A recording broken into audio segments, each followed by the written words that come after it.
Hello children, we are in our next lesson 5, coal and petroleum. It is a chemistry lesson. So let us start the lesson.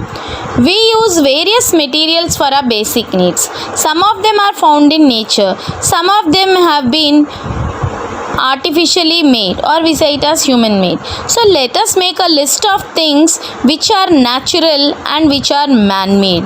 You can see on the screen what are the natural and what are the man made. So does this list include air, water, soil and minerals? Yes, air, water, soil and minerals are natural, whereas the others all are man made. Since all these are obtained from nature, they are called natural resources, and all which are made by humans are called artificial or man-made resources.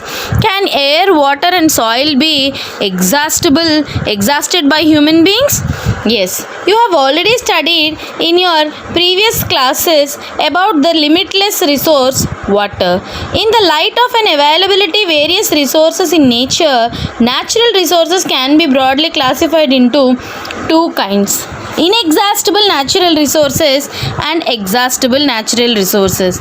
Inexhaustible means ever ending, everless.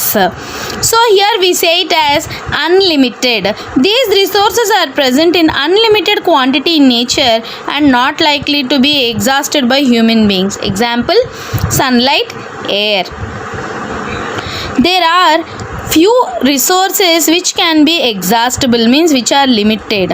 Once we finish them, we cannot create by our human needs. Sometimes the amount of these resources in nature are limited. They can be exhausted by human activities. Examples of natural resources are which are exhaustible are forests, wildlife, minerals, coal, petroleum, natural gas, etc. So let us see the activity 5.2.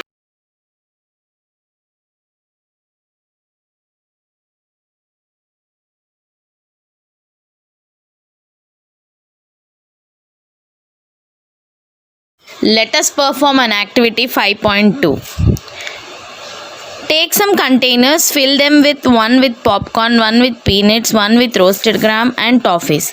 Divide the group of children into groups of 7 each. Further divide each group into 3 subgroups containing 1, 2 and 4 students respectively.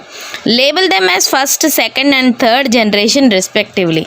These subgroups represent the consumers as population is growing. Second and third generation have large number of consumers. Put one full container of each for each group on the table. Ask consumers of first generations from each group to consume eatables from the container of their group. Now ask the second generation consumers from each group to do the same. Ask the students to observe carefully availability of eatables in each container. If something is left in the container, ask third generation from each group to consume it. Now finally observe whether all the consumers of third generation got eatables or not. Also observe if anything is still left in any of the containers. Assume that eatables in the container represent the total availability of resources which are exhaustible, like coal, petrol or natural gas. In each group you have an different consumption pattern. Are the earlier generations of any group too greedy?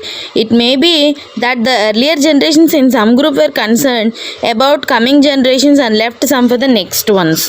In this chapter, we will learn about some exhaustible natural resources like coal, petrol, natural gas. These are performed from the dead remaining. These are formed. See, fossil fuels are formed from the dead remainings of living organisms. So these are known as fossil fuels. Children, once the fuels are used up by the present generations, the next generations cannot consume it, or we don't have it for the future generations, like petrol and coal and diesel and all these. So by this activity they mean to say we have to preserve the exhaustible natural resources for the future coming generations. Now we are going into the lesson, what is a fuel? Fuel is something which gives us heat energy and has calorific value. Calorific value means heat energy is measured in terms of some units, so that you will learn in your higher classes. So now let us learn what are fossil fuels. Fossil fuels are nothing but these are the natural resources which are formed from the dead remainings of living organisms, which we call it as fossils. They are also known as fossil fuels. First fossil fuel is coal. Have you ever seen coal, children? Coal is a black in color. It is a hard as stone. So coal is one of the fuels which we use it for cooking in the earlier days. As it was used for railway engines to produce steam and to run the engines, it is also used in thermal power plants to produce electricity. Coal is used as fuel in various industries. Just you have a doubt, where do we get this coal? Yes, it is a natural resource. About 300 million years ago, the earth had dense forest in low-lying wetlands. Due to natural process like flooding, these forests got buried under the soil. As more deposited soil over them, they were compressed. The temperature also has risen in deeper and deeper. Under high pressure and temperature, dead plants got converted into coal. As coal contains mainly carbon, the slow process of conversion of dead vegetation into coal is called carbonization. I repeat, as the plants, trees, all which were buried deep into the soil under high temperature and pressure, they got converted into coal. This process of converting coal mainly is known as carbonization, or it is defined as the process of conversion of dead vegetation into coal is called carbonization.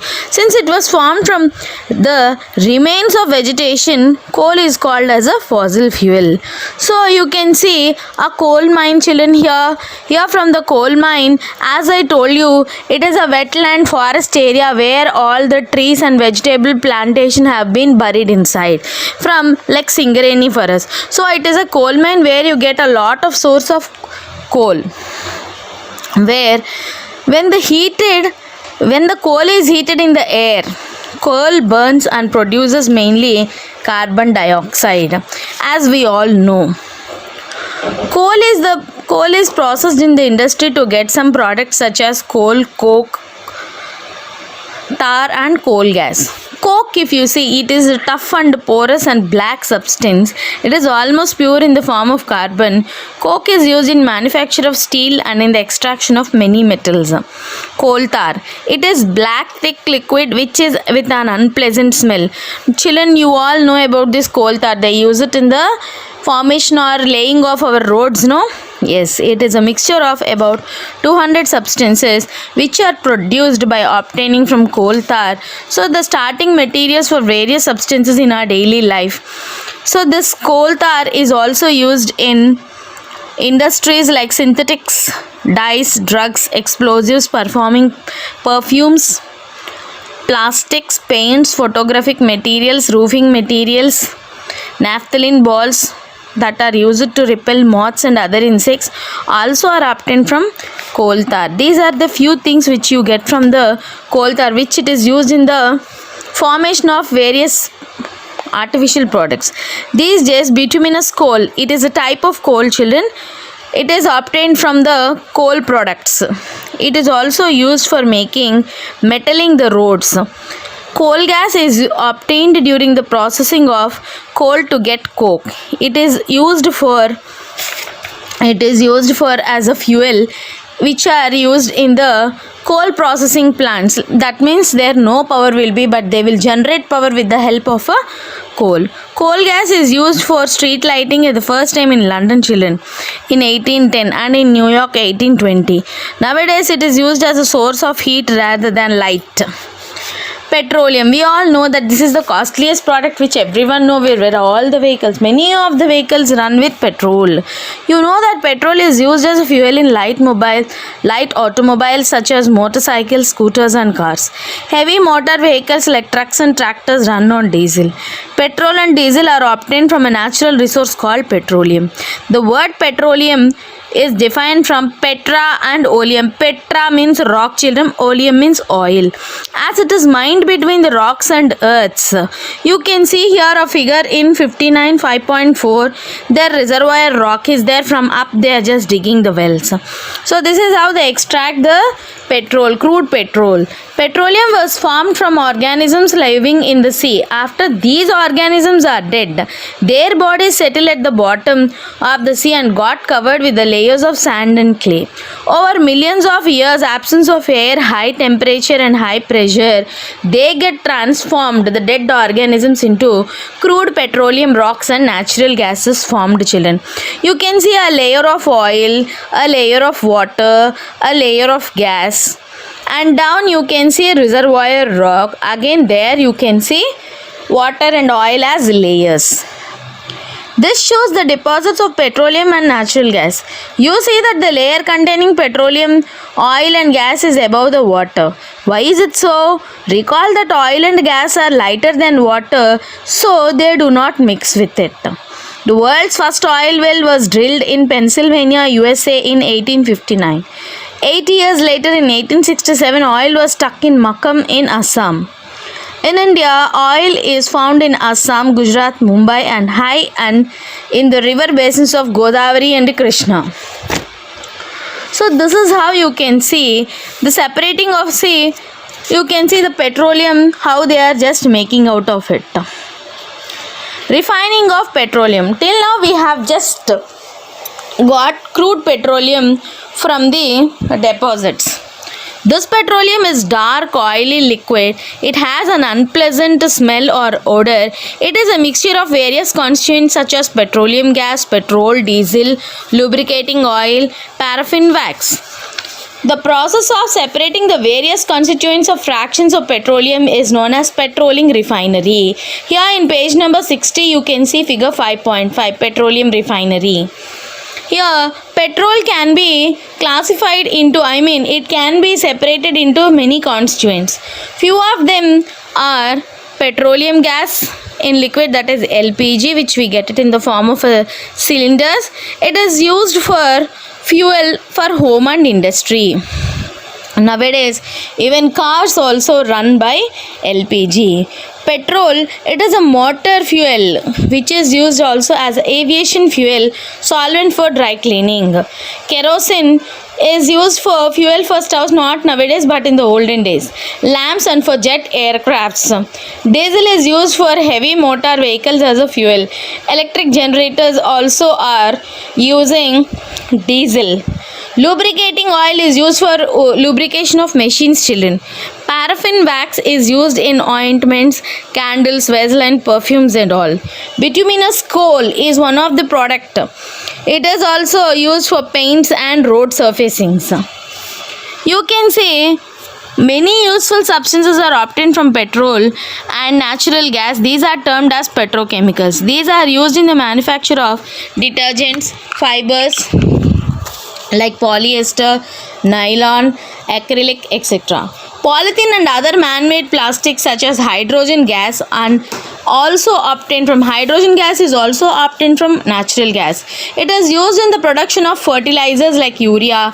Due to its great commercial importance, petroleum is also called black gold. Natural gas. Now let us study about this natural gas. In the olden decades, many of us doesn't know what is meant by natural gas. But nowadays, we have come to know natural gas is a layer. It is also a fuel which is present in the petrol refinery as a layer. Natural gas is very important fossil fuel because it is easy to transport through pipes. Natural gas is stored under high pressure as a compressed natural gas. CNG is used for power generation. It is now being used as a fuel for transport vehicles because it is less polluting. It is the important point of natural gas. It is a cleaner fuel. The great advantage of CNG is that it can be used directly for burning in homes and factories where it can be supplied through pipes. Such a network of pipelines exists in Vadodara, Gujarat. Some parts of Delhi and other places you can see this. Natural gas is also used as starting material for manufacture of number of chemicals and fertilizers. India has vast reserves of natural gas in our country. Natural gas has been found in Tripura, Rajasthan, Maharashtra and in Krishna and Godavari Delta. So now let us see the last part of the lesson. Some natural resources are limited. As we are speaking about the exhaustible and natural resources, we have seen in the beginning of the chapter that some natural resources are exhaustible like fossil fuels, forest minerals. You now know that coal and petroleum are also fossil fuels. It is required that dead organisms of millions years to get converted into these fuels. On the other hand, the known reserves of these will last only a few hundreds of years. Moreover, burning of these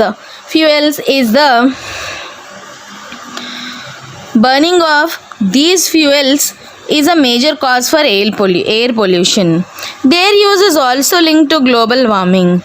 Here in India, the Petroleum Conservation Research Association advises people how to save petrol and diesel while driving. Drive at a constant and moderate speed as far as possible. Switch off the engine at traffic lights or place when you have to wait. Ensure that correct tire pressure. Ensure regular maintenance of the vehicle. Also, they just told us we use these fuels only when absolutely necessary. This will result in better environment, smaller risk of global warming and their availability for a longer period of time. Children, with this our coal and petroleum lesson is completed. Please write down the notes. Thank you. We'll meet with the next lesson.